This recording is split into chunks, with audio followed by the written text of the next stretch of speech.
Other trends that I see, I mean, I guess that's a good amount to start from right there. I guess if we're talking about more degen things, I don't know if other people have noticed this, but anecdotally, I've noticed a big trend in gambling apps on chain recently.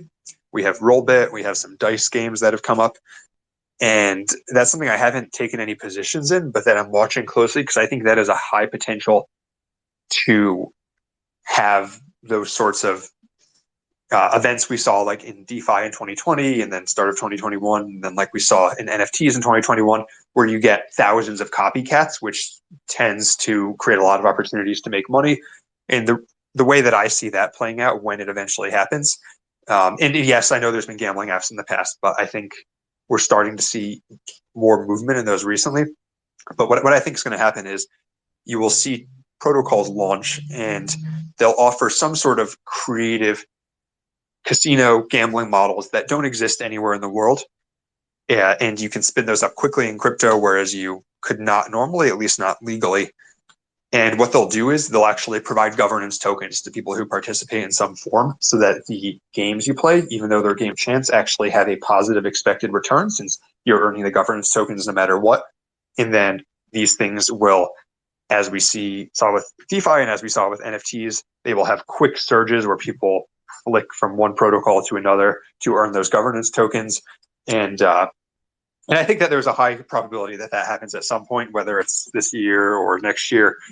But especially with the macro conditions not looking great, gambling is one of those industries that's recession proof, as they say.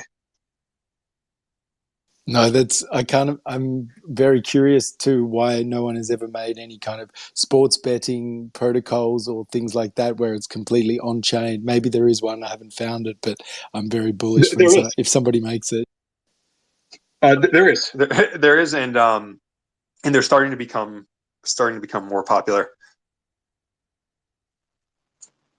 I think you may have seen there's been people. I actually didn't even know it was crypto at first, but I saw people posting links to Rollbit partially because they have a referral program, and it was only after the fact that I learned that it was actually a crypto application built on Solana.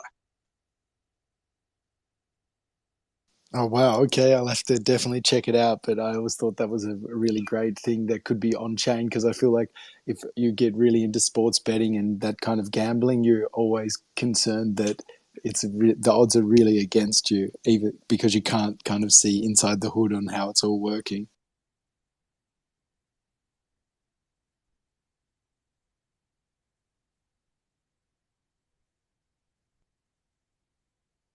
Oh, sorry, I've been talking for a minute and didn't realize I was muted.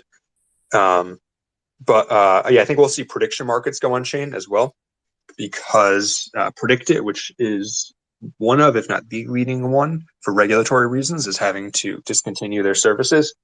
So that seems to me like such a clear use case where someone could spin up one in crypto and have it set up in a permissionless way in a way that was more difficult to regulate very quickly.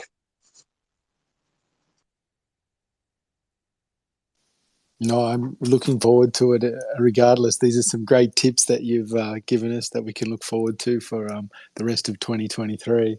And Caden, have you got anything else you'd like to add? No, that's it on my side. So yeah, this was a great episode. We covered a lot.